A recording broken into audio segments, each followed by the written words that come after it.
Buenas tardes, señoras y señores. Estamos en otra emisión más de Artículo 26. Hoy es lunes 25 de noviembre del 2019. En este momento tenemos una sensación térmica de 41 grados en nuestra ciudad capital. Muchísimo calor. Ahora son las 16 horas y 1 minuto.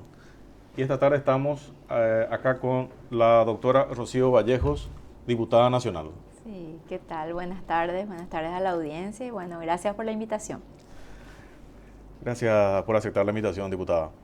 La verdad que se amplió nuestro temario, digamos, con todos los eventos últimos, Sí. digamos. Pero vamos a empezar con lo que queríamos tocar al comienzo. El tema de las 12 leyes antilavado, el tema de la visita de Sergio Espinosa, el tema del examen de Gafilat. Y después no vamos a poder dejar de tocar los últimos acontecimientos que están o concatenados o colateralmente tocados, digamos. Sí, así es. Bueno, primero hay que decir que estamos en un momento muy especial para el país con el tema de la evaluación por parte de Gafilat, que es el Grupo de Acción Financiera Internacional para Latinoamérica, en materia de lavado de dinero.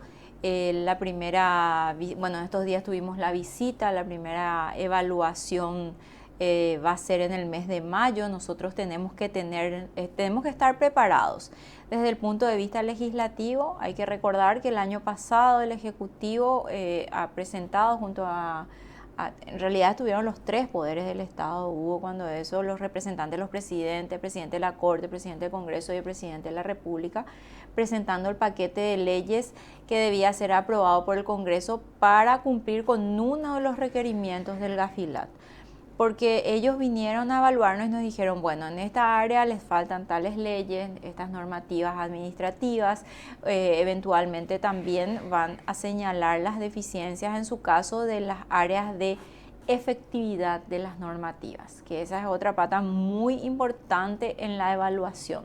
No solamente que tengamos las normas, no solamente que tengamos las leyes, todo muy lindo, sino que estas se apliquen y cómo se aplican y cuál es la efectividad. Entonces, diputada, ¿de dónde sale ya se quedó casi un eslogan, ¿de dónde salen las 12 leyes antilavado? O sea, sí. ¿Vino impuesto de afuera? ¿Fue un consenso entre los diferentes organismos? Acá casual, eran 11, después quedaron 12, o eran 15, después quedaron 12. ¿Cómo sale el tema de las 12 leyes? No, y son temas diferentes en realidad. En realidad hasta ahora tenemos 9 leyes que te voy a ir explicando. 9 son las que salieron. Una fue retirada por el Ejecutivo, que es la modificación de la Ley 1015, pero esa está en una nueva redacción. Otra de las leyes que está para ser discutida también es la famosa ley de la prejudicialidad, muy importante también. Y de las 12, 2 se fusionaron, quedaron en una. Entonces hasta ahora tenemos 9 leyes que ya fueron aprobadas por el Congreso, o sea que hicimos bien la tarea en tiempo y en forma. Y bueno, en realidad hay que decir que no es una imposición como mucha gente quiere hacer notar. Incluso yo cuando defendía algunas de las leyes en el Pleno, me gritaban los colegas a la par, claro, vos leíste el titular de tal diario o es una imposición de tal gobierno. Y en realidad tenemos que entender de qué se trata esto. Nosotros somos un país donde rigen normas, donde por una ley del año 2010, en un memorando de entendimiento, nosotros como país, por ley, como les dije yo a ellos, acá hay una ley que fue aprobada y seguramente que muchos de ustedes eran congresistas cuando fue aprobada, donde decimos que nosotros vamos a acatar las famosas 40 recomendaciones del GAFI. ¿Qué son las 40 recomendaciones del GAFI? El Grupo de Acción Financiera Internacional para Latinoamérica está compuesta por todos los países de Latinoamérica. Nosotros no es que nos va a venir a evaluar Estados Unidos como es lo que mucha gente piensa, nos van a evaluar todos los países de Latinoamérica, así como nosotros formamos parte de los grupos de evaluación de otros países. Panamá recientemente fue evaluado y no pasó, quedó en la lista gris. Entonces acá didácticamente me gustaría un poco explicarle también a la gente qué es el lavado de dinero. Porque lo que nos tiene que quedar claro que el lavado de dinero es darle una apariencia lícita a algo que tiene un origen ilícito.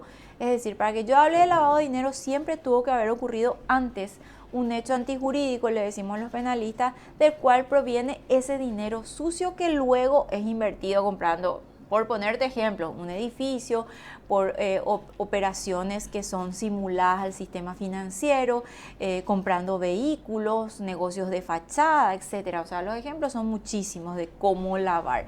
Pero ese dinero sucio que quiere ser lavado debe tener un origen ilícito. Ese origen ilícito está en un catálogo en el artículo 196 del Código Penal, y ese catálogo está compuesto por, lógicamente, drogas, que es con lo que comienza el hecho punible de lavado de dinero, comienza con el tema de drogas. En un inicio, ¿qué era? Se quería castigar a aquellas personas que se dedicaban al narcotráfico y entonces castigarle donde más le dolía, que era en el bolsillo. Ese catálogo se fue ampliando a través de las diferentes convenciones internacionales que el Paraguay las fue incorporando a la normativa nacional. Y así, como te decía, por la ley, creo que es la 4100 del 2010, nosotros nos comprometemos como país a ir cumpliendo con las 40 recomendaciones. O sea, no es que nadie viene y nos impone, eso se decidió como Estado paraguayo. Entonces, en ese contexto, nosotros ya fuimos evaluados, creo que esta es la tercera evaluación, en una oportunidad ya entramos a la lista gris. Y bueno, y la gente a lo mejor dice, Hugo y audiencia, que ¿qué es lo que es si entramos a la lista gris? ¿En qué me afecta a mí como ciudadano entrar a la lista gris? Nosotros estamos hoy en la lista blanca, o sea, nosotros estamos bien hoy, hicimos bien las tareas, en ese momento entramos a la lista gris porque no teníamos ninguna normativa, estábamos cero normativas, entonces era elaborar esas normativas, y en la próxima evaluación vinieron y nos dijeron, bueno, está todo bien, Paraguay pasa a la lista blanca. Hoy nos van a evaluar las normativas y nos van a evaluar la eficiencia o eficacia en la aplicación de esas normativas. ¿Tenés condenas por lavado de dinero? ¿Cómo estás aplicando las normas de prevención en los sujetos obligados en materia de lavado de dinero? Y acá es muy importante decir algo también. Cuando decimos lavado de dinero estamos hablando de un hecho punible, pero en este caso tenemos dos ámbitos bien determinados en el tema de lavado de dinero. El de prevención, en el que estamos afectados absolutamente todos, y el ámbito de represión, donde ya le tenemos al Ministerio Público y al Poder Judicial en su caso, ¿verdad? Pero en el ámbito de prevención tenemos que estamos afectados por las normas de prevención de lavado de dinero. Cuando somos clientes de un banco, nos piden documentos.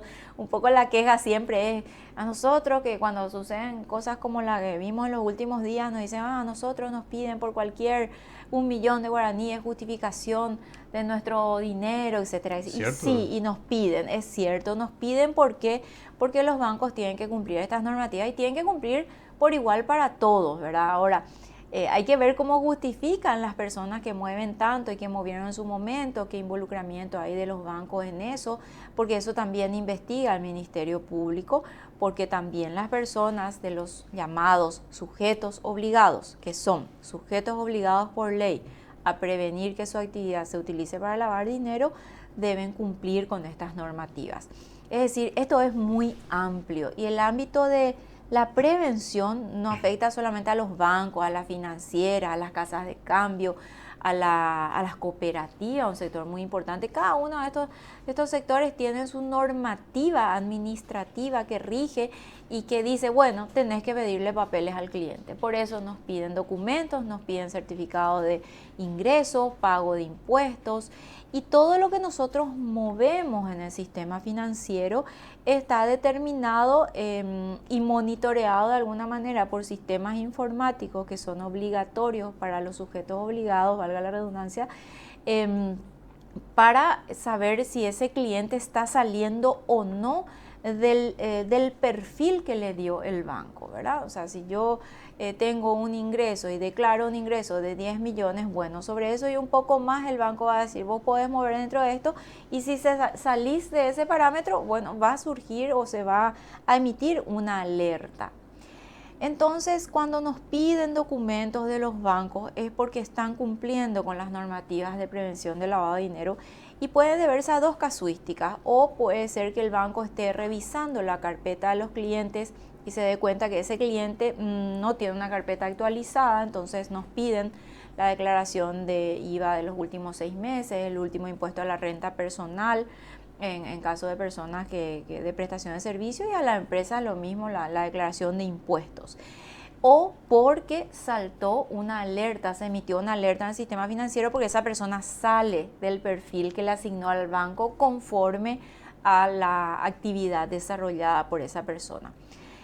Es importante también saber que cuando surge esta alerta en el sistema financiero, los bancos tienen un tiempo para dar una respuesta y dar de baja a esa alerta, que sería con la presentación de documentos por parte de las personas, de los clientes.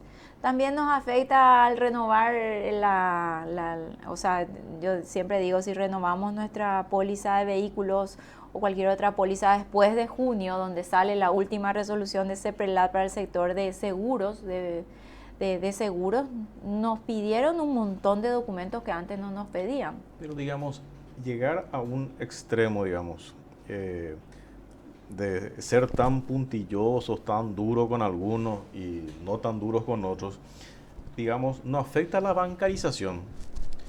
O sea, es un tema, por ejemplo, que todavía no me pudieron responder. O sea, ¿cómo está la bancarización hoy en el país? O sea, ¿estamos más bancarizados que hace 5 años o hace 10 años o estamos menos? Porque si no, estamos retrocediendo. Porque solamente parece que el sector bancarizado, el seguro, etcétera, sí, se le está comenzando a apretar. Pero, ¿qué es lo que se quiere nomás? Porque resulta que en el tema de la prevención o de la debida diligencia, genial, se toman los recaudos necesarios, pero tiene que ser, como en otros países, algo no tan molesto. Acá de repente va de un extremo a otro. Y yo tuve discusiones con varios colegas, lo que sea. Mira, en primer lugar, el oficial de cuenta ya te trata luego como delincuente por pedirte. No, está bien. Tiene que ser onda. Sí, si es para cumplir, cumplamos, veamos. Claro. Veamos también la significancia. Cuando la CEPRELAT, por ejemplo, y yo ahí no estuve de acuerdo cuando lo escuché en su momento, una cosa es que CEPRELAT, fue una cuestión de prioridad y nada más. O sea, tiene 17,000 reportes al año. No sé, genial.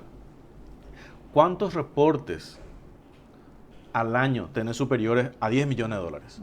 Y te aseguro que van a ser contados por los dedos. Claro. Cualquier persona te va a decir, vamos a empezar por los de arriba y después por los de abajo. Así es. No a la inversa. Entonces, ese tema cuando me dicen, no, somos pocas personas y tenemos 17,000 reportes. No, espera, vos metes una computadora, hace de más a menos, sí, y vas a tener que pocas personas te mueven. Y a partir de ahí comienza a ver. Por eso que existe, yo creo que esa no sé, incoherencia de repente, que los grandes pasan desapercibidos y como decía tu colega Jorge Querey, elefantes rosados que se pasean y los chiquititos, las hormiguitas, sí, nos ponen la lupa, sí, el flash y todo encima.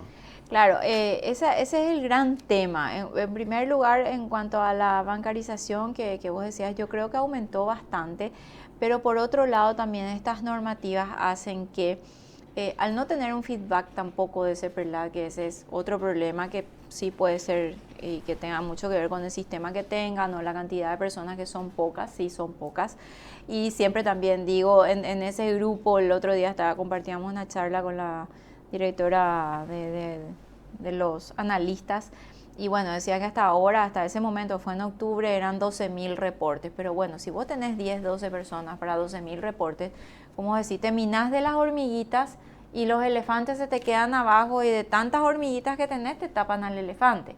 Entonces, pero son las normativas que existen, y muchas veces esa incongruencia o esa falta de correspondencia entre lo que la persona mueve y lo que la persona tiene justificado como perfil, hace que, porque el gran problema, Hugo, en nuestro país sigue siendo la informalidad. O sea, en estos días, sí, Sebastián Hacha de ProDesarrollo estaba exponiendo las cifras más... 40% creo que estaban 40% en negro. Es más, son más de 16,000 millones, sí, si no me equivoco, es más que el presupuesto general de la nación, el monto de la economía subterránea. Entonces, el gran problema del Paraguay es la evasión de impuestos. Entonces, ¿qué pasa? Y ahí ese paradigma cambia, y eso es muy importante mencionar, Hugo, porque hasta ahora, en ese catálogo del que hablaba al inicio, del cual puede provenir el dinero sucio que luego es lavado, en ese catálogo no estaba la evasión de impuestos. Ahora, la evasión de impuestos ya es precedente al lavado de dinero. La ley fue ya sancionada por el Senado, pasa al Ejecutivo, estamos esperando la promulgación de la ley. Entonces, a ese catálogo le sumamos la evasión de impuestos. O sea, si vos evadís impuestos... Yo creo que eso es muy duro ya, diputada. Pero es uno de los requerimientos del Gafi desde el 2012. Porque ese tema de la evasión siempre estuvo en un impasse filosófico. Porque por un lado creo que había una cuestión administrativa, después era una cuestión tributaria. Y ahora lo van a poner, o sea, porque el tema del lavado, estamos hablando ya de un crimen no sé cuántos años, ¿verdad? Y varios países, inclusive yo no sé si Estados Unidos mismo, tiene todavía apartado el tema de lo que es evasión de lo que es el tema lavado. Claro. Y tiene por separado, porque el tema de evasión, acá está, hiciste mal, tu contador o lo que sea, es un tema administrativo, genial. Pero ese de juntar, yo no sé, en ese caso en particular, sí. Digo. Bueno, en ese caso es importante mencionar que, como te decía, esas recomendaciones a las que nosotros nos adherimos como país y que nos permite de alguna manera comunicarnos con el mundo, porque estar, por ejemplo, en la lista negra lo que hace es que vos te estás incomunicado comercialmente y la gente no quiere trabajar contigo, y por ejemplo los que están en la lista negra, vos no podés hacer una transferencia de Paraguay, y vos sabes bien que no podés hacer una transferencia a alguien que está en la lista negra. La lista gris, que no terminamos de explicar las implicancias que tiene para todos los paraguayos, es que en primer lugar, bien sabes que nos van a cortar las corresponsalías, ¿verdad? Porque nuestros bancos nacionales necesitan de los bancos extranjeros y nosotros tuvimos un gran corte de corresponsalías después del famoso caso Forex, luego ya en su momento, ¿verdad? El tema de los intereses de los préstamos, los inversionistas. Al ser un país que está en la lista gris, pasamos a ser considerados un país con problemas de tema de prevención y represión del lavado de dinero. Pero en el tema de corresponsalía, diputada, de hecho, hace tiempo que el Paraguay tiene problemas con corresponsalía. Sí, por eso. Y no solamente ya Paraguay, sino ya una cuestión regional. Argentina también me dijeron que está teniendo problemas, Brasil mismo, etcétera, Claro. Uruguay, están teniendo problemas. Entonces, o sea, se agrava la crisis. Parece nomás, viste que siempre es la zanahoria y el palo. Parece que estamos recibiendo palo nomás y no hay zanahoria, ¿verdad? No, pero bueno, eso un poco para explicar por qué entra como precedente. Está en la recomendación Gafi del 2012. Nosotros estamos en falta en ese punto desde el 2012. Pero también hay que mencionar que junto a la evasión está muy vinculado al tema de evasión de impuestos la prejudicialidad. Dentro de este paquete... Ese puede explicar bien, sí. porque ya había luego ese concepto dentro de lo que es evasión. Sí, bueno, ¿qué es la prejudicialidad? Está dentro de las 12 leyes del paquete. La propuesta del Ejecutivo fue que se derogue la prejudicialidad. Bueno, ¿y qué es lo que es la prejudicialidad? Significa que un fiscal, para investigar un caso de evasión de impuestos, vamos a hablar solo de evasión de impuestos, un fiscal, para que investigue un caso de evasión de impuestos, debe tener una resolución administrativa firme de la autoridad competente donde se determine cuánto es el monto evadido. La propuesta es que se elimine esta cuestión prejudicial, o sea que para que un fiscal investigue un caso de evasión de impuestos pueda hacerlo directamente sin necesidad de una determinación administrativa previa. ¿Cuál es el problema fáctico real? Que si ponerle que se deroga la prejudicialidad, ¿y qué es prejudicialidad? Perdón, para que se entienda, ¿verdad? La prejudicialidad es determinar por un órgano diferente al judicial uno de los elementos constitutivos del hecho punible. En este caso sería el monto evadido, ¿verdad? Cuánto lo que se evadió. Esa es una cuestión sumamente técnica. Ahora vamos a tener todo un cambio normativo tributario también que entra en vigencia en enero, entra en vigencia la mayoría de las normas.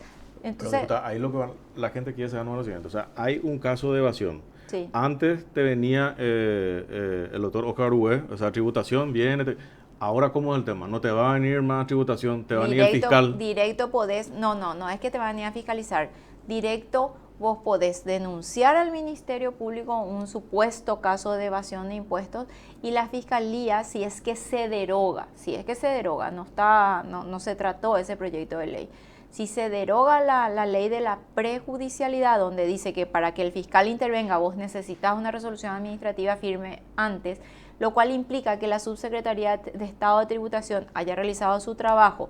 Y ahí hay dos caminos otra vez, ¿verdad? Porque esto es muy complejo.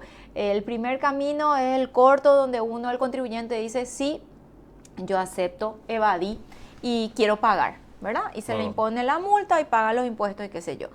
Y el camino largo, donde dice el contribuyente, no, yo no estoy de acuerdo con esta determinación tributaria. Con la liquidación, famosa. Con la liquidación, y voy a recurrir, se va al Tribunal de Cuentas y luego puede llegar a la Corte Suprema de Justicia. Un caso que puede durar 10 años o 2 años, depende del caso, ¿verdad?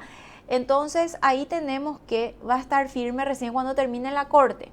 Y ahí recién, cuando adquiere firmeza, el primero ya adquiere firmeza cuando el contribuyente dice, sí, yo evadí y voy a pagar.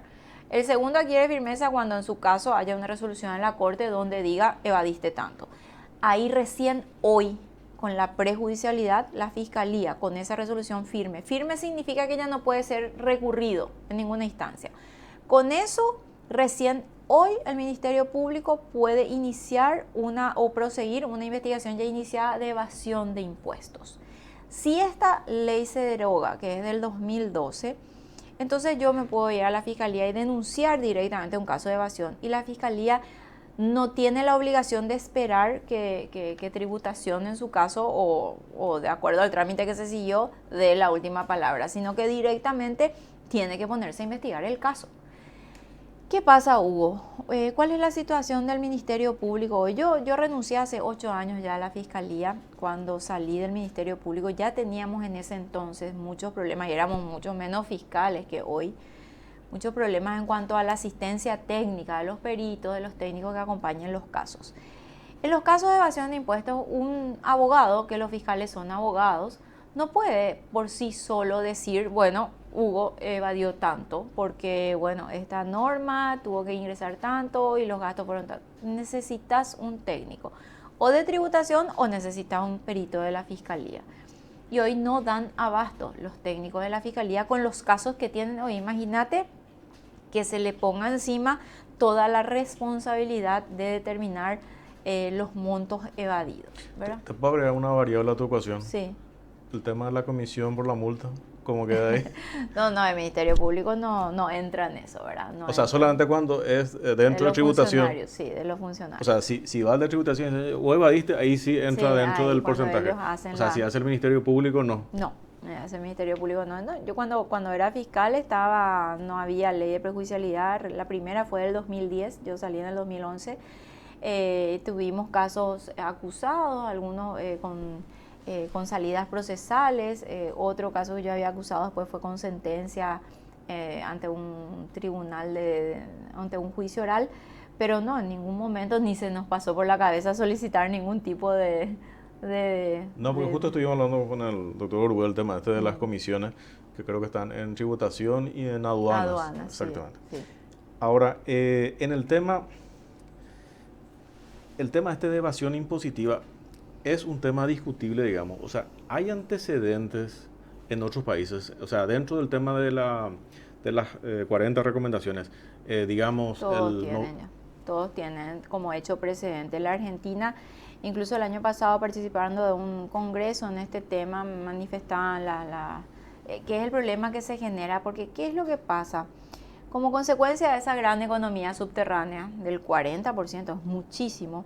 El gran problema lo que hay es que la reconocer evasión. nomás es lo siguiente, que esa economía, y ahí es nomás donde siempre yo ya estaba discutiendo, el hecho que sea economía subterránea, sacándole el concepto de la evasión impositiva, no significa que sean delincuentes, sin considerar Sin evasión. Sin evasión. O sea, es una economía Porque la evasión es un delito, por eso no.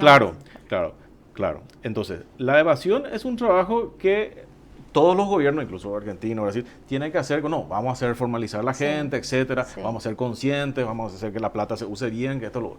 Porque ahí entramos en un dilema existencial hoy, donde se habla del tema impositivo, pero también el reclamo de la ciudadanía es la calidad del gasto público. Claro. Entonces, y después tenemos la economía subterránea. Entonces, están una cosa ahí, un triángulo ahí, y ahora se le agrega una pata a la madera. No, ahora podés ser lavador por este tema. Entonces, ahí nomás lo que es un menjunque, porque todavía, digamos, el Paraguay no hizo, y creo que está pendiente, y no sé quién, ya tocamos creo que varias veces el tema este del cómo medir la calidad del gasto público, y que creo que es un tema pendiente incluso dentro de la Secretaría de la Función Pública, que tiene que ver una cantidad de funciones que tienen que ir analizando cómo se está usando adecuadamente el dinero del contribuyente, que es el reclamo de la ciudadanía.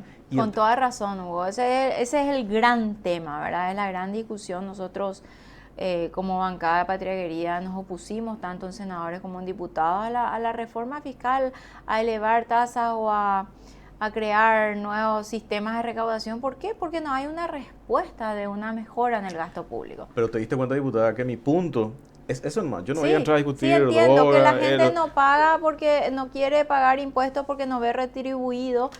Un porcentaje es eso, pero hay un gran porcentaje también del Ayshin-Yaranga. Yo no entro en eso, yo entro simplemente porque es una realidad. El tema de la falta de calidad del gasto público es una realidad y también es un tema que no se está haciendo ninguna gestión desde varios gobiernos ya con relación a ese punto. Y ahora nomás, como dicen los contribuyentes, y encima ahora nos van a tirar encima que vamos a ser lavadores y vamos a hacer esto por reclamar la calidad del gasto público. O sea, es el famoso que está primero el huevo o la gallina. No se tendría que primero, en este caso en particular no digo, no se tendría primero decir, bueno, acá está la calidad del gasto público, estamos viendo, estamos acá, bajamos el tema del déficit, de la ley de responsabilidad fiscal, déficit fiscal, bajamos, redujimos, muchachos, el tema de gasto corriente, y entonces ahí le exijo.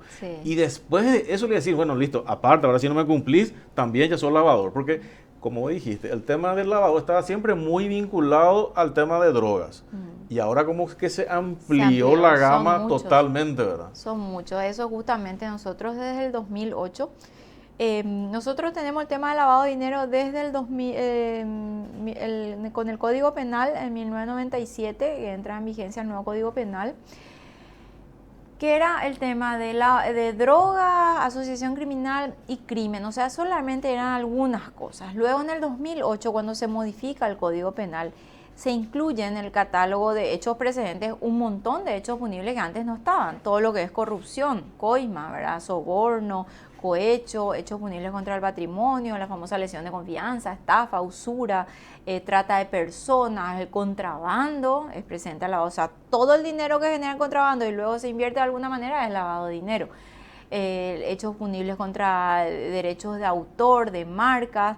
Entonces se incluye el tema de armas, un catálogo muy, muy amplio en el 2008 ya, ¿verdad?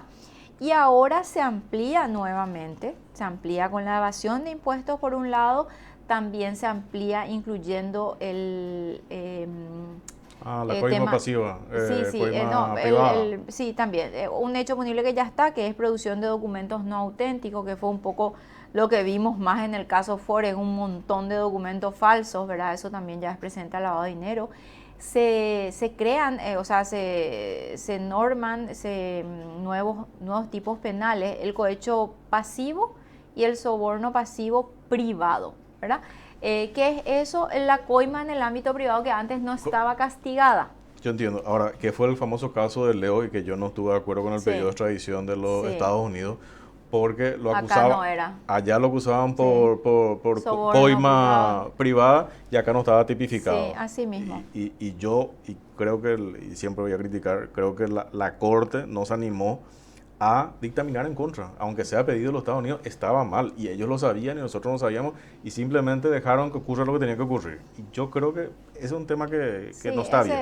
Claro, porque tiene que ser punible tanto en el país requirente como en el país requerido. Claro, luz roja allá y luz roja acá, ahí sí, no hay problema. Ahora, ¿me podés explicar brevemente cómo sería el tema de la coima privada? La coima privada era en principio la propuesta de redacción que llegó era un artículo muy amplio. Tampoco se le quiere castigar a todo el mundo, incluso se podía malinterpretar. Se reduce a las sociedades, asociaciones o a un nivel más empresarial corporativo que en el ámbito de sus funciones ofrezca un beneficio a alguien para que opere con él y no con otra persona, lo cual afectaría sobre todo el tema de la libertad de competencia. Yo siempre pongo el siguiente estás ejemplo. entrando en un tema bastante... Claro, el ejemplo siguiente yo siempre pongo para mis alumnos, ¿verdad? Una persona, Juan, es gerente de un supermercado.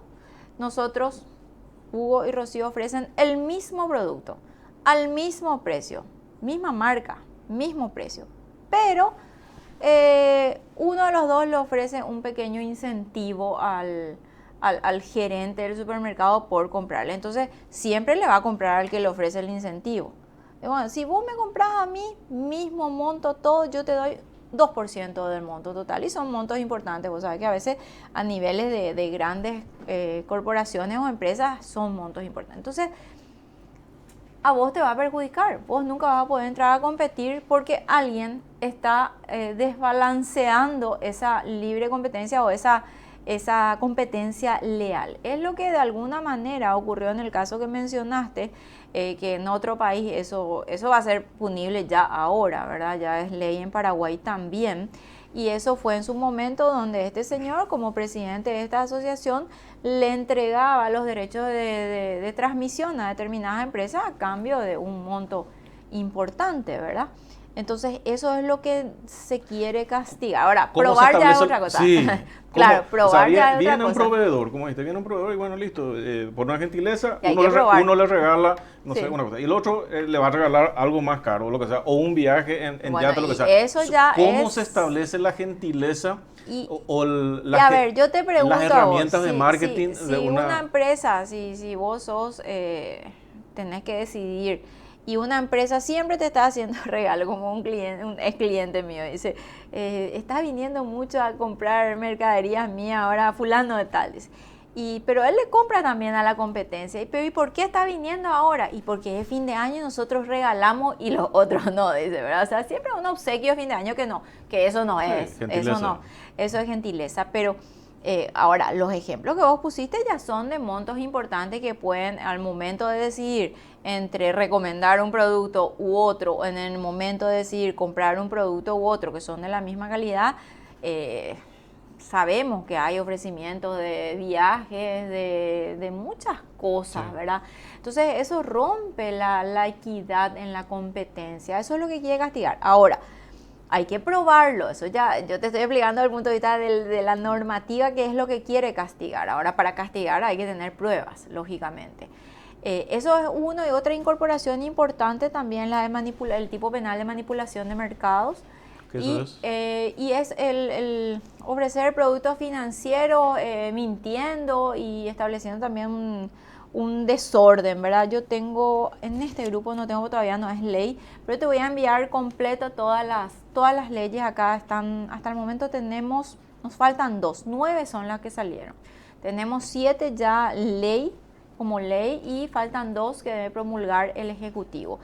El tipo penal de manipulación de mercado y el tipo penal, los tipos penales también de cohecho y soborno transnacional, que es para funcionarios extranjeros que tienen algún tipo de decisión y que la toman en base a un beneficio. Todo lo que es coima es que alguien recibe un beneficio por tomar una decisión perjudicando a otro. Eso es en términos sencillos. Eso es punible. Era punible acá en Paraguay hasta hace unos días solamente en el ámbito del funcionario público. O sea, el funcionario público cobraba coima y el que le ofrecía, que podía ser un particular también. Esas son las nuevas normativas que también pasan a formar parte de este catálogo de hechos precedentes sumados a los ya existentes. Y bueno, se va ampliando un poco el cerco del control. Yo siempre digo a los que somos formales, el cerco es cada vez más estrecho y bueno, a veces ocurren casos como los que estamos viendo, aunque en el caso en cuestión yo no sé si la plata pasó por acá, por allá, no tengo muy claro todavía aún el caso. Antes de entrar en ese caso actual, digamos, un tema que también a mí siempre me llama la atención porque siempre como le están pegando en el parante, pero parece que nadie quiere ir al fondo de la cuestión, y que es la Dirección Nacional de Contrataciones Públicas. Hay quejas y denuncias de hace años. Me hiciste acordar nomás por el tema de proveedores y esto y hay cosas que de repente ellos juegan con 2 variables que yo me di cuenta. El pliego de bases y condiciones, que muchas veces es la copia del catálogo del bien que quieran, que inclusive ya que diga G y termine con K más o menos prácticamente dice. Y el tema del precio de referencia, que el precio de referencia ponen tan alto que dicen, no, pero entonces cuando te vas, te dicen, no, pero el precio de referencia está ahí. Entonces, y encima, si vos querés competir, te puede ir 20% más el precio de referencia, pero si querés ser más competitivo, vos no puedes bajar más del 10 sin justificar por qué estás bajando demasiado. Entonces, ese tema de contrataciones públicas en algún momento se va a tener que entrar en serio, digamos, porque siempre sale por todos lados cuestiones y tiene que ver con el mayor contratista que tenemos en plaza, que es el Estado, ¿verdad? Sí, el Estado. Es que ese es un punto sumamente delicado, donde hay varias aristas en realidad. Primero, yo creo que la solución es que el Estado saque un catálogo de precios. Entonces decir, bueno, por una botellita de agua no puedes pagar más de 5.000 guaraníes, por ponerte un ejemplo. Por tal tipo de obras no puedes pagar más de tanto por metro cuadrado. Lo que pasa es que ahora con este sistema de que por arriba, por abajo, de que tenés que tener 3 ofertas, otra vez las empresas están todas vinculadas a la que presenta la oferta, entonces se ponen todos de acuerdo, y eso a veces, escarbando un poquito, uno se puede dar cuenta, hay demasiadas formas de eludir esos controles. Y ahí voy un poco al tema principal en todo, el control, ¿verdad? El control y en absolutamente todo. Desde el pliego de bases y condiciones, que como vos decías, a veces están tan direccionados que creo que solamente uno de estos días van a cometer el error de llevarlo con el membrete. Las adjudicaciones y sobre todo si lo que se adjudica es lo que se entrega y en la cantidad que se dice adjudicada. Porque después el papel lo aguanta todo. Ustedes tienen un caso bien candente que vincula lo que estamos hablando con un tema que nos perjudica a todos los paraguayos y les saltó a ustedes ahí en el Congreso, que es el tema de las urnas electrónicas. Sí. Ahí resulta que al final no eran 2 ofertas, eran 5 ofertas, comenzaron a pelearse. Le llamaron creo que a los ministros del Tribunal Superior y al director de contrataciones públicas, ya ninguno le entendía. Para mí todito tiraron pelota al córner, se hicieron ñemutabú y quedó ahí. Después otra vez no se suspendió, sigue otra vez el tema del... Nadie ya entiende dónde está la pelota en este momento, ¿verdad? O sea, supuestamente sigue, de tanta irregularidad que habían, mágicamente sigue el proceso. Pues son vicios que se van sumando y otro problema que hay también que se está planteando, o sea, yo creo que es el momento de revisar la ley de contrataciones. Esta es de la época de Nicanor, ¿verdad? La ley de contrataciones, él creo que instauró este sistema, pero ya va quedando como que, como decimos nosotros en el ámbito penal, se plantean tantas chicanas, ¿verdad? Que ya perjudica muchas veces a las instituciones y muchas veces salen perjudicadas áreas tan sensibles como la de salud, por tantas protestas que se presentan, que no se resuelven en tiempo, o el tiempo es demasiado largo como para resolverlas. Y bueno, y un nuevo llamado con sus tiempos que pasó el año. En esta época, si te ocurre algo de eso, ya perdiste vos tu presupuesto, ¿verdad? No te da ya el tiempo. Y el perjudicado finalmente es el usuario, sobre todo si es en el ámbito de salud o de las meriendas escolares de los niños, los útiles escolares de los niños en su caso, ¿verdad? Pero necesitamos mayor control, necesitamos revisar, hacer un procedimiento a lo mejor más ágil, ¿verdad? Por los tiempos. Porque uno cuando maneja presupuesto público no tiene tanto tiempo, o sea, los tiempos se te acaban en septiembre, octubre, si vos no hiciste tu llamado ya no te da el tiempo para terminarlo en el año. Y entonces es un dinero que vos no podés ejecutar, es mucha gestión. Entonces, sí, es un área sensible que hay que revisarla con mucha delicadeza y va muy atado a lo que vos mencionabas hace rato, la calidad del gasto público, ¿verdad? Diputada, yo creo, o sea, mirando de Juan de la Calle, digamos, en el tema de las 12 leyes, claramente creo que son 11 porque se fusionaron, sí. 2, y espero que no se derogue la ley esa de la prejudicialidad, porque no, más que nada nomás, y vos mismo hiciste el cálculo, mientras me demuestran, y el cálculo que hizo Sebastián Hacha, que el 40% de tu economía tenés que formalizarla, no podés salir a garrotear a la gente. Vamos a hacer una campaña de concientización, lo que hizo en algún momento, creo que Rodríguez o todo en su momento, y vamos a hacer un periodo y después vamos a ir, porque salir directamente con la cachiporra generalmente no dieron buenos resultados, en primer lugar. En segundo lugar, estas 11 leyes, con las nuevas tipificaciones penales, sería bueno socializar. Y te digo por qué. A mí me costó mucho tocar este tema. ¿Por qué? Porque, y te digo de frente, muchos de tus colegas, senadores y diputados, me decían directamente que no sabían el tema. De hecho, siempre me referían, la doctora Rocío Vallejo es la que maneja. Sí. Es la doctora Rocío Vallejo. Con ella tiene que... O sea, y si estamos hablando de 125 congresistas y de los cuales una o dos personas manejan, entre ustedes, que son nuestras autoridades, imagínate nosotros del otro lado del mostrador. De hecho, que a mí me toca, yo siempre estoy dando charlas, hubo entidades del sistema financiero, también a nivel de docencia, donde me toca. Este es el tema que trato de socializar porque la docencia que ejerzo es a nivel de posgrado, entonces hablarle de esto a mis alumnos. No, pero acá son las figuras, la coima privada, el tema de... Hay muchísimos temas, o sea, acá tenemos las figuras de la inmovilización de bienes, el tema de listas ONU, la modificación del tema de terrorismo, o sea, hay tanto de qué hablar que en realidad... Ese lista ONU y el tema de terrorismo, eso quedó sin efecto, me parece, ¿verdad? No, todas son leyes ya aprobadas.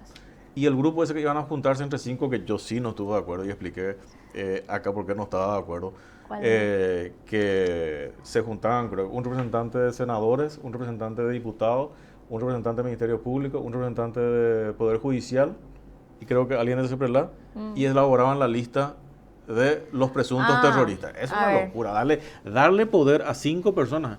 Y creo que se esbozó. Sí, porque, a ver, justamente esa es la ley 6.403 que fue vetada. Esas son las leyes que se fusionaron, que es la lista de la inmovilización de bienes, la inmovilización administrativa, que es la facultad que tienen las entidades financieras de que si tienen una persona en un listado internacional que ellos... verifican, ellos tienen acceso a esos listados y esa persona, el supuesto cliente o el cliente ya está en una de esas listas relacionadas al terrorismo. Esto es muy importante decir. El tema de las listas ONU es relacionado a hechos punibles contra el terrorismo. Entonces las entidades ya tenían y ahora se establece un procedimiento mucho más claro, la facultad o la obligación en realidad de que si esa persona, cliente suyo, estaba en las listas internacionales relacionadas al terrorismo, de inmovilizar los bienes, comunicar inmediatamente a la Secretaría de Prevención del Lavado y la Secretaría de Prevención a su vez al Juzgado Penal de Garantías. Y en un lapso de tiempo muy corto eso se confirmaba y bueno, hasta que uno salga de esa lista o no sale nunca más. Eso estaba vigente, ahora se establece un procedimiento mucho más claro y por otro lado ahí es donde se fusiona el tema de listas ONU. Nosotros estábamos en falta en ese punto en relación a que no teníamos un procedimiento para establecer quiénes eran los nacionales, en su caso, vinculados a hechos de terrorismo que debían entrar a las listas. Entonces, en ese primer proyecto, el Senado excluyó esa posibilidad de tener un procedimiento para ese efecto. Que era el famoso comité de 5 o 6. Sí, ellos excluyeron totalmente. Yo pataleé un poco con diputados. Esta vez estoy de acuerdo. Sí. Probablemente dentro de 15 o 20 años esté a favor. Y te explico, o sea, yo pataleé un poco en diputados, no tuve los votos para incorporar. Entonces, inmediatamente después, y yo había dicho, entonces esta ley hay que vetar porque no cumple con lo que nos piden internacionalmente. Y ahí metió el senador Baqueta un nuevo proyecto sobre los mismos temas, pero incluyendo un procedimiento mucho más sencillo para establecer la incorporación de las personas a estas listas. Y que dice y que te soy muy sincera, para mí es mucho más arbitrario, porque dice que el Poder Ejecutivo designará quién va a decidir quién entra. Entonces el poder de turno es el que va a decir. A mí lo otro me parecía mucho más, alguien del Ministerio Público que tiene una cierta estabilidad, el Poder Judicial también. Los 5 personas que tengan la potestad de decir, ¿sabe qué? Y ahora va a ser una. Y ahora va a ser el presidente que le designa una. ¿Pero salió ya esa ley o no? Sí, ya es ley. ¿Ya es ley? Ya es ley. Está acá. Te voy a dejar este resumen, mi resumen personal. Dale. Te voy a dejar. Ya es ley, acá están las leyes. Esa ya es ley, o sea, al final ¿cómo quedó? Que el presidente... el presidente designa a una persona. Es más, te pongo un ejemplo, Hugo. En agosto de este año, el presidente por decreto, porque en realidad, como nosotros, los tratados tienen un rango superior, los convenios internacionales incorporados por ley, El Ejecutivo en agosto saca un decreto, emite un decreto donde establece que Hamas, ISIS, Hezbollah son considerados grupos terroristas y que se incluyan a las listas. O sea, en realidad el Ejecutivo puede hacerlo solo, pero lo que nosotros queríamos y queremos es un proceso mucho más garantista para Juan Pueblo, que puede estar en una lista y con todo lo que implica estar en una lista vinculada al terrorismo. O sea, la muerte, aunque no estés muerto, estás muerto, ¿verdad?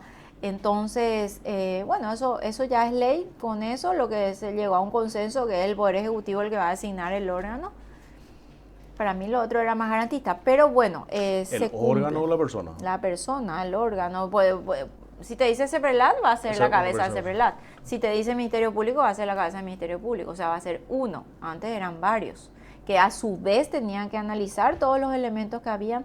Si bien ahí hay unas cláusulas de protección en el sentido que todo debe ser conforme a las resoluciones de las Naciones Unidas y cumpliendo esos requerimientos. No es que vos le vas a meter a Juan Pueblo por meterle, tenés que cumplir con unos requerimientos específicos. Entonces, esa es una ley muy importante también, Hugo.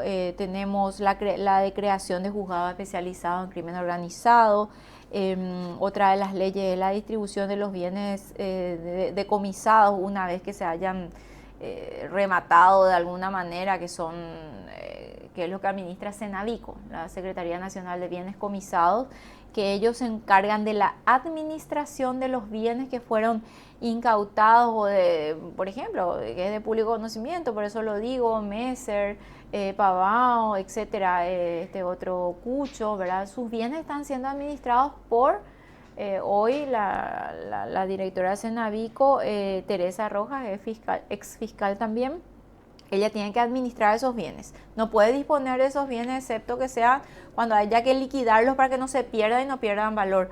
Porque si una de estas personas es absuelta en una porción de hecho o en todo eventualmente, el Estado le tiene que devolver y con intereses, como se dice. O sea, no puedes devolverle menos. Si te entregó con 1.000 vacas y tienes que devolverle con 1.500 vacas con el importe de las vacas que metiste al banco, ¿verdad?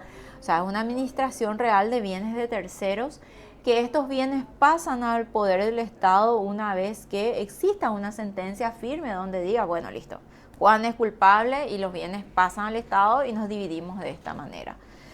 Entonces, ¿puedo entrar en un contacto con tu ex colega, verdad?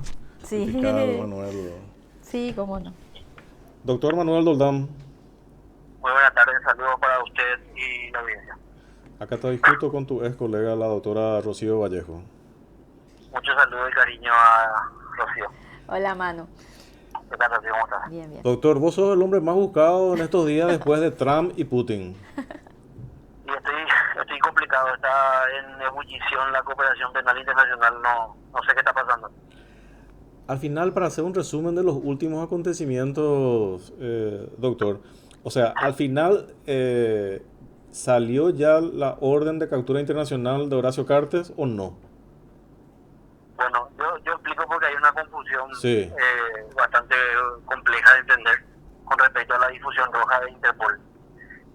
Lo que pasó es que los fiscales de las Fuerzas de Tarea Lavallato remitieron al juez la solicitud de prisión preventiva de varias personas, entre ellas 8 vinculadas al territorio de la República del Paraguay.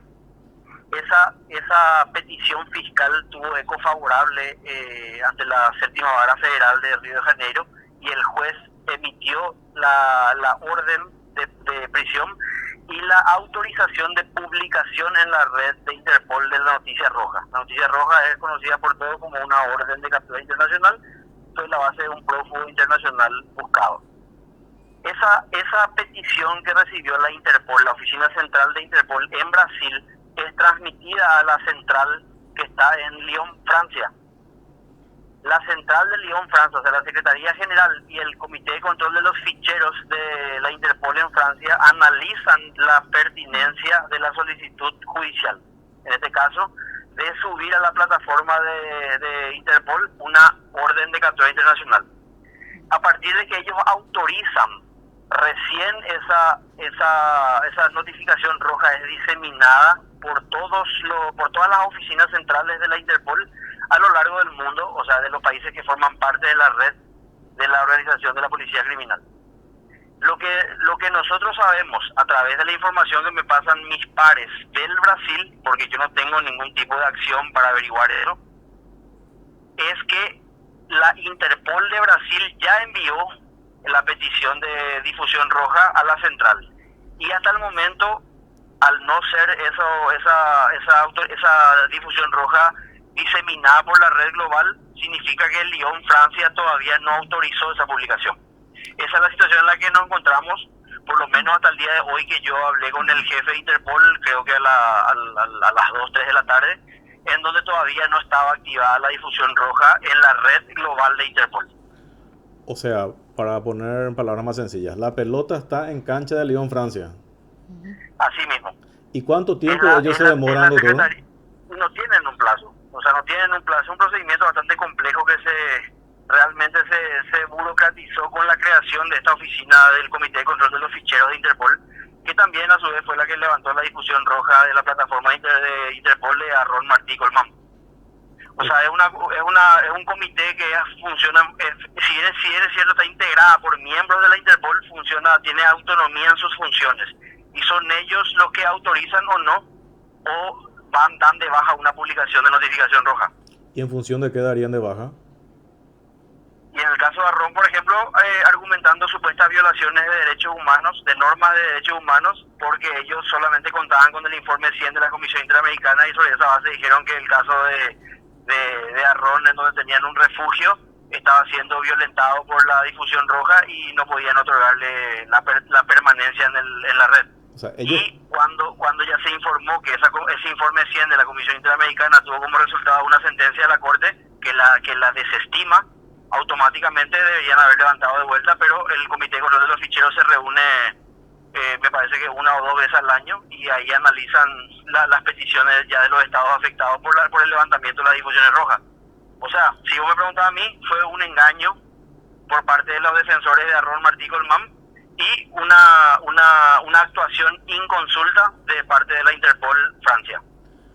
Pero si con ese criterio que se reúnen 2 veces al año, estamos hablando de que sería semestral. Realmente es muy cuestionada en el orden judicial internacional la actuación de ese Comité de Control de los Ficheros. No solamente le sucedió a Paraguay, sino también hubo casos de otros países en que también se decidió no levantar o automáticamente dar de baja una notificación roja. Yo pongo como ejemplo latente lo que nos está pasando ahora mismo. Nosotros tenemos una petición, una orden de captura internacional, una fiscal, una colega mía, Natalia Acevedo, en el marco de la causa en donde se vincula a trata de seres humanos de los Chilavert, en donde hay una orden judicial expedida por un juez penal competente, el doctor Alcides Corbeta, en donde ordena la publicación de la difusión roja de Interpol, y el Comité de Control de los Ficheros automáticamente no autoriza esa publicación ya hace más de 2 meses. Ok, doctor. Otro tema. El tema de Cindy Atarragó, doctor. Creo que escuché o leí en algún lugar, la gente del FBI estuvo en una operación encubierta con el caso de Cindy Atarragó. Lo que no entendí bien es, ¿esa operación encubierta se hizo en Paraguay o se hizo en Estados Unidos? No, yo no tengo conocimiento de dónde se llevó a cabo la operación encubierta. Ellos hablan, o sea, la declaración jurada de la gente del FBI ante el juez penal en Estados Unidos da cuenta de una investigación en donde relata todos los detalles de los operativos y de las conversaciones, de las técnicas especiales de investigación utilizadas, entre ellos la operación encubierta, de lo que hicieron, pero no cuentan en qué lugar, en qué territorio desplegaron esa operación encubierta. A modo de información general nomás, a mí me habían consultado si eso podían haber hecho en Paraguay, y yo les dije que las leyes vinculadas al narcotráfico permiten la actuación de agentes encubiertos en Paraguay, pero a través de una cooperación internacional. O sea, yo hablé de la posibilidad de hacer, no de que se hizo en Paraguay. Yo realmente desconozco cuáles fueron los territorios en donde se realizaron esas actividades, esas técnicas especiales de investigación por parte del FBI. ¿Y vos entraste en contacto con la gente del FBI? O sea, ¿hay más implicados? ¿Es una red más amplia? Directamente con la gente del FBI no, pero hablé con representantes del gobierno americano y estamos nosotros trabajando o sea, preparado para recibir una información espontánea con respecto a los procedimientos realizados que sean de interés en el territorio paraguayo. Eso es parte de la cooperación internacional y las autoridades de la embajada a mí me confirmaron que ya habían hablado con ellos y ellos estaban dispuestos a compartir con nosotros esa información, pero en primer lugar tienen que cerrar sus presentaciones ante la justicia norteamericana para luego ver a qué países deberían enviar informaciones espontáneas. O sea, para entender, entonces, ¿habría más implicados, o sea, habría más paraguayos implicados en el tema? Según la información que me dieron a mí, sí. Ok. Perfecto, doctor. Muchísimas gracias por tu tiempo. Dale, hasta luego. Hasta luego. Gracias. Rocío. Chao.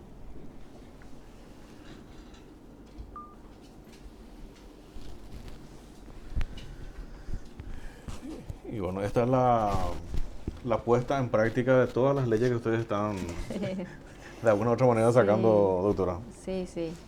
Esta es una prueba de fuego. Ahora, todo esto tiene, porque también se instaló digamos, en el colectivo, digamos, humano, el tema, no, justo pasa ahora y todo es para que salgamos bien del examen Gafilat. Entonces, por un lado tenemos las leyes, por otro lado tenemos los casos, el tema González Dar, el tema de, creo que también hay un tema con Sportivo Luqueño, de una factura Sí. de 100.000, que al final la operación fue de 5 millones. Sí. No sé qué pasó al final con el caso de Marco Trovato también, que se habló del tema de apostar a juegos, tema fútbol, etcétera, ¿verdad? En realidad la evaluación va a ser 4 años para atrás. No es lo que se está haciendo ahora, es la efectividad, condenas firmes, no investigaciones en curso. O sea, eso... Pero sumaría también. No, suma la efectividad porque se pueden abrir 10 investigaciones ahora, de las cuales puedes tener condena firme en una. ¿Entendés? Entonces lo que se va a evaluar en realidad, y ese es nuestro problema, nosotros no tenemos muchas condenas en lavado de dinero. Ese es el problema país. No hay muchas condenas, pero acá yo también quiero decir, porque siempre hay mucho ataque al Ministerio Público y hay que decir que no es fácil investigar un caso de lavado de dinero. ¿Por qué? Porque no es que yo tengo que probar solamente cómo invirtió ese dinero sucio. No sé, de repente hay un edificio muy bonito y dices, no, seguramente, yo siempre mi ejemplo es Juan, ¿verdad? Juan seguramente que está lavando dinero porque de dónde es lo que va a sacar plata de la noche a la mañana para hacerse el edificio. Esa es una máxima que escuchamos todos los días. Pero para probarse un caso de lavado de dinero, yo tengo que vincular el dinero que eventualmente se haya invertido para la construcción de un edificio con un hecho precedente de este catálogo que te mencionaba hace rato: drogas, tráfico de armas, contrabando, trata de personas, corrupción. O sea, tuvo que haber ocurrido primero uno de estos hechos del cual proviene ese dinero sucio y luego se invierte de alguna manera ese dinero. Entonces no es una investigación sencilla. El Ministerio Público históricamente no tiene acceso a muchas bases de datos. Es más, la CEPRELAT tiene un ámbito de también, eso hay que decir, que la CEPRELAT, en base a esos reportes de operaciones sospechosas que se generan en los sujetos obligados, tiene la facultad y el poder de investigarnos, ¿verdad? Si una persona es reportada, la CEPRELAT puede pedir información y la tiene, creo que en línea, de todos los otros sujetos obligados, de los bancos, circulariza, tiene la información, tiene información propia desde el 2013 de los escribanos, desde el 2015 del sector de venta de automóviles, que son todos sujetos obligados también, donde independientemente a un reporte de operación sospechosa se generan los informes de todas las transacciones u operaciones realizadas con ese sector y van a una gran base de datos. Es decir, tenemos una administración, investigación administrativa muy amplia que luego puede derivar o no en una denuncia. En realidad ellos no hacen denuncias penales, remiten su report, la conclusión de su trabajo al Ministerio Público. Yo soy una de las personas que son bastante críticas con relación al tema del Ministerio Público, pero por varias cuestiones en particular. En primer lugar, creo que no tienen una socialización adecuada de comunicación de los temas, en primer lugar. En segundo lugar, fíjate, yo hace poco pedí por acceso a la información y me respondieron, te comento lo que pedí, ¿no? De varias fiscales pedí la estadística nomás, que es una estadística que usan en todos los países. O sea, ¿cuántos casos imputó Juan González y cuántos casos de eso terminaron en condena. Esa fue la famosa efectividad fiscal. Claro, así Punto. mismo. Es lo básico de lo Eso básico. es lo que se va a evaluar en el tema de lavado de dinero. Claro. Entonces, me respondí y me dice, no, nuestro sistema informático no nos permite eso. No puede decir que tu sistema informático no te permite eso. Entonces, ¿cómo vos evalúas la calidad de tus recursos humanos? ¿Cómo sabes que Juan y Pedrito y compañía? O sea, porque es la efectividad, porque eso te revela varias cuestiones. Si un fiscal está haciendo 100 imputaciones y solamente tiene 2 o 3 casos que concluye en condena, tenés varias cuestiones. O algunos termina perdiendo, con lo cual quiere decir que no tenía un caso, o muchos terminan por el camino, lo cual también significa que no tenía un caso. Entonces, ¿para qué inicias 100 imputaciones si al final vas a terminar con 2 o 3 condenas? Con lo cual habla, o sea, yo creo que es una herramienta muy importante también. Uno, para la economía procesal. ¿Qué es lo que evalúan muchas veces en Estados Unidos? Muchas veces en Estados Unidos evalúan, ¿no conviene o no hacer este caso? A ver si tengo el famoso tema, ¿tengo un caso o no? Que es la famosa pregunta que se hace inclusive a nivel que vemos las películas. Sí. ¿Tenés un caso o no? Si no tenés un caso, no empieces, porque vas a hacerle incurrir en gastos al Estado y no vas a concluir en algo. Entonces, ese para mí es un tema fundamental. Y el otro tema, también con el tema de la CEPELA, que creo que hablamos ya con la gente de CEPELA, es lo siguiente. De esos 12.000, 15.000 o 19.000 casos de reporte que ellos tienen. En primer lugar, el tema para mí es priorizar, de los más importantes a los menos importantes. Y en segundo lugar, es la calidad del reporte. ¿En qué sentido voy? Yo creo que muchos bancos y financieras reportan por reportar. Y eso está mal. ¿Por qué está mal? Porque le están reportando a Juan, a Pedro y a Luis por reportarle nomás. Entonces, yo agarro, bueno, listo, agarro mi muestreo, bueno, ya voy a hacer los 19.000, pero agarro un muestreo y siempre veo que un banco reporta por reportar nomás. Mira, pues, hermanito, ¿cuál es la calidad de tu reporte? O sea, vos escribís nomás el nombre y me pasás para no hacer un análisis previo y me tirás nomás a mí el fardo del trabajo analítico. No está bien. O sea, ¿cuál es el trabajo de la debida diligencia de ese banco, de esa financiera o de esa casa de seguro, lo que sea?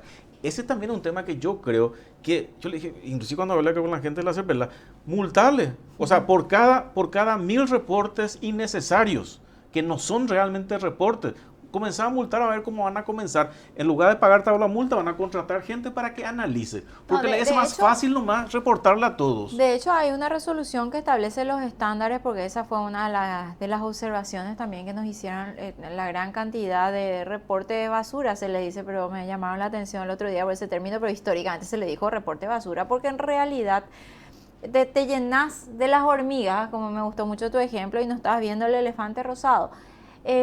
A ver, se cayó en un, podría decir yo, hasta temor, ¿verdad? Porque después de lo que ocurrió con el caso Forex, donde tuvimos 19 funcionarios bancarios imputados por lavado de dinero, cosa que jamás ocurrió en la historia del Paraguay, como que se entró en una crisis. Bueno, entonces vamos a, no sé, hay una diferencia de 1.000, reporto. Si no me justifica, cierro cuentas. Entonces, se entró así como en una crisis de qué es lo que hago, porque yo siempre lo digo, Hugo, en cuanto foro me toque, nacional o internacional, lo que tenemos es miedo.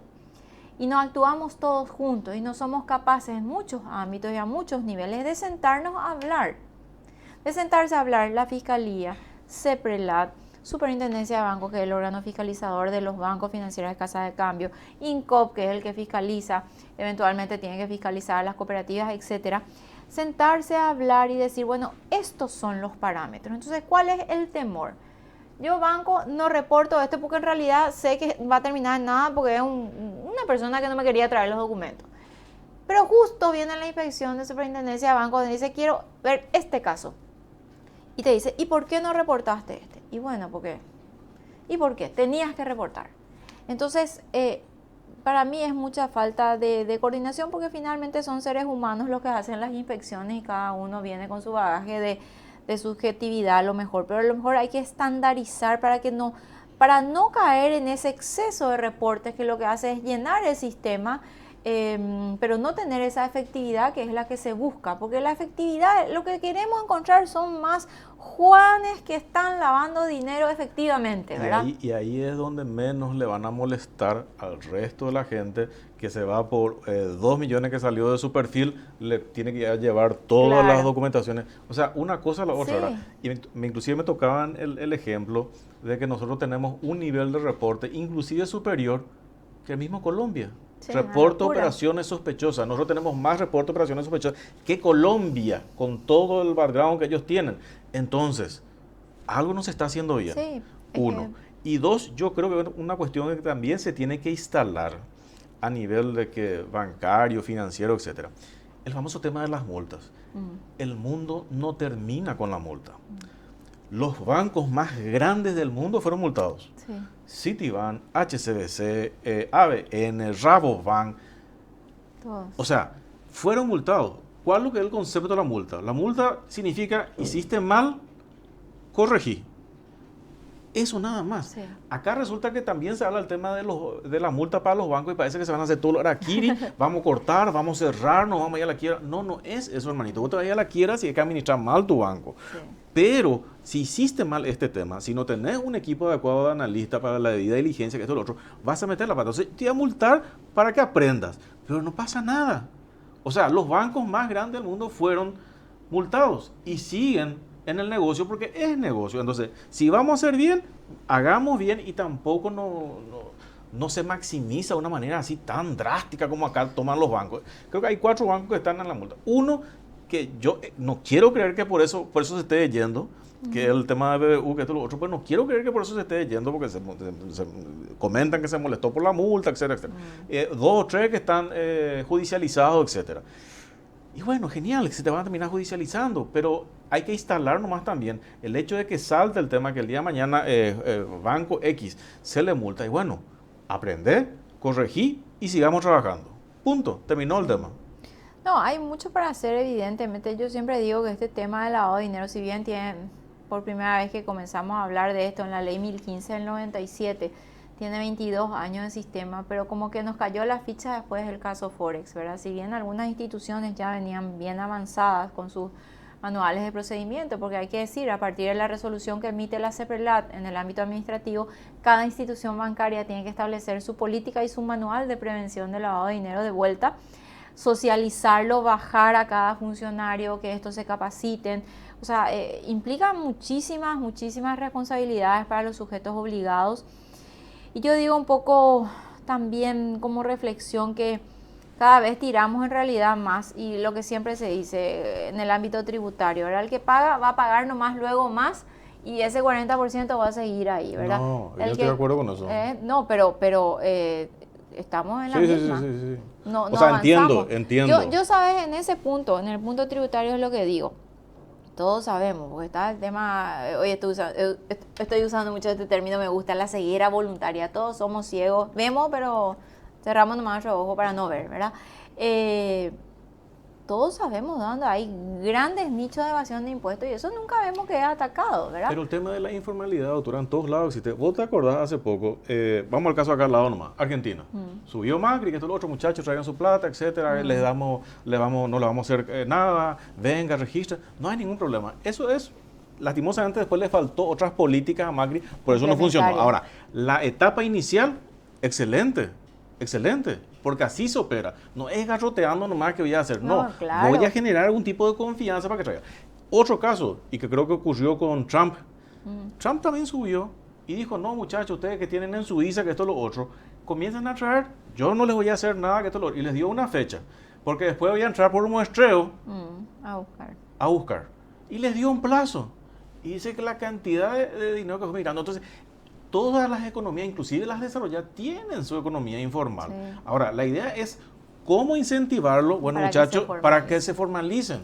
Y eso es lo que hasta ahora, por lo menos, yo no veo ningún gobierno que apunte a eso, ¿verdad? Es un gran desafío de todos nosotros, sí. Doctora. Sí, es un gran desafío, una responsabilidad de todos los ciudadanos y, por otro lado, lo que hace rato dijiste, la calidad del gasto público. Yo no veo, yo le decía y me decían, sos muy crítica al tema del gasto público, ahora recién presentamos un presupuesto por resultados y vamos a ver.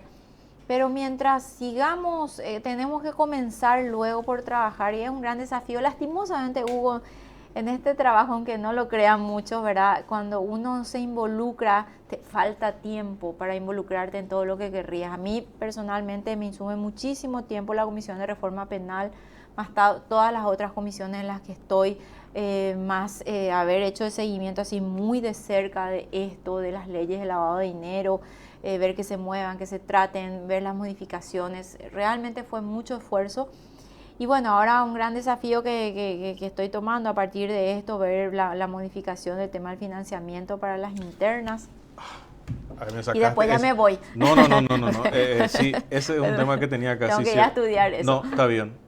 O sea, ¿cómo quedó nomás el tema? Porque ese es un tema que hace años está durmiendo. Yo justo ayer estuve tocando de vuelta todo este tema. El de Horacio Carte, Tarragó, todo, González Dar, todos tienen un mismo circuito, el mismo círculo vicioso. Y ahí yo le hago responsable a todos los partidos, doctora. Porque está bien, no solamente Colorado, Liberal, esto, lo otro, o sea, todos más o menos miraban hacia el costado nomás, y hace años que están mirando de costado ese tema. El año pasado se promulgó una ley 6.000 y algo, no recuerdo exactamente el número, ahí en mi Twitter está el número, la ley de financiamiento para las internas, porque lo que estaba de alguna manera regulado era el financiamiento para las generales, pero quedaba este gran hueco que es el tema de las internas, donde en realidad los partidos tradicionales es ahí donde mueven muchísimo dinero, ¿verdad? Salió la ley para mí bastante débil en el sentido de dice, bueno, todos los partidos de movimiento deberán declarar los ingresos y los gastos para sus internas, ¿verdad? El gran problema de vuelta es el control. ¿Quién controla la trazabilidad entre lo que vos gastaste y lo que supuestamente te ingresó como aporte para la campaña? Y ahí de vuelta la ceguera voluntaria, ¿verdad? Porque vemos sendas campañas. Hay una campaña que a mí me llamó muchísimo la atención, no voy a decir el nombre, pero para las internas, era de un partido tradicional. Era impresionante, además yo le encontré una vez, le dije, tu campaña 10 puntos, gigantografía, estas cosas LED, en televisión, en las redes sociales, la reventó, como se dice. Ahora, habría que ver cuánto se declaró por ese movimiento. Bueno, en ese momento no estaba vigente esta ley, pero llevándolo a las próximas internas, a las municipales, que son el gran desafío, si vos ves una campaña como esa, podés cuantificar mínimamente, ¿verdad? Por lo bajo, por lo menos, podés cuantificar. Porque todos manejamos los precios de las redes, manejamos los precios de cuánto te sale una gigantografía, cuánto te sale alquilar, eso es público. Pero si vos decís que te ingresó 100 para gastar y gastaste 2.000 y nadie vio nada, porque el papel aguanta todo, vuelvo a reiterar esa frase tan de los abogados, ¿verdad? Porque al momento de rendir cuenta, 3, 4 meses después de que ocurrió esto, y te vas vos con tu papel a justicia electoral y decís, bueno, esto me depositaron y esto es lo que gasté. Entonces es una revisión de papeles. Acá lo que hay que ver es hacer un seguimiento en simultáneo y ver cuánto es lo que está gastando ese candidato en la vida real, como le digo yo, y cuánto es lo que declara que gastó. Entonces ahí, si de verdad queremos controlar el financiamiento político, debemos hacer eso. No hay de otra. Ahora, ¿quién lo hace? Es el problema. ¿Quién lo hace? Es un tema pendiente para seguir profundizando. Exactamente. Y bueno, doctora, muchísimas gracias por la visita. Muchísimas gracias por aceptar la invitación. Y quedan 2 temas pendientes. La próxima es el tema del financiamiento, trazabilidad, financiamiento político. Y cuando se concluya este tema de las 11 leyes, o sea, si se puede hacer una especie de cuáles son las nuevas tipologías penales, etcétera, sería interesante para ir socializando, digamos. Sí, yo estoy esperando que salgan las últimas, se promulguen las últimas 2 leyes, con esas serían 9, después tenemos la 10ª, podemos decir que es la de prejudicialidad, que está un poco ahí, está quietita, ¿verdad? Y la otra que se retiró el proyecto, que es la de la ley 1015, tenemos un proyecto retirado. O sea, en realidad podríamos decir con estas 9, porque la de la prejudicialidad tampoco era un punto así establecido dentro del parámetro, sino que era una recomendación así por segunda línea, diríamos. Pero con estas 9 estamos cerrando ese primer grupo. Y ahora tenemos que ver la modificación de la ley 1015, que tenemos que ajustar algunas cosas, que es la ley administrativa madre, la primera ley de lavado de dinero que tuvimos en el sistema jurídico paraguayo. Y entonces, cuando esté todo esto, voy a estar socializando a través de las redes, en Twitter, en un hilo, ¿verdad? Bueno, esto trata de esto, esta es la ley tal, brevemente, lógicamente, lo que permiten las redes. Y bueno, a disposición para cualquier aclaración. Muchísimas gracias, doctora, por tu presencia. Gracias por la invitación. Y bueno, ya saben que pueden ver nuestro programa en diferido a través de Twitter, YouTube, Facebook y a través de nuestro canal digital artículo26.com. Nosotros regresamos el próximo jueves a las 18 horas. Buenas tardes, hasta luego.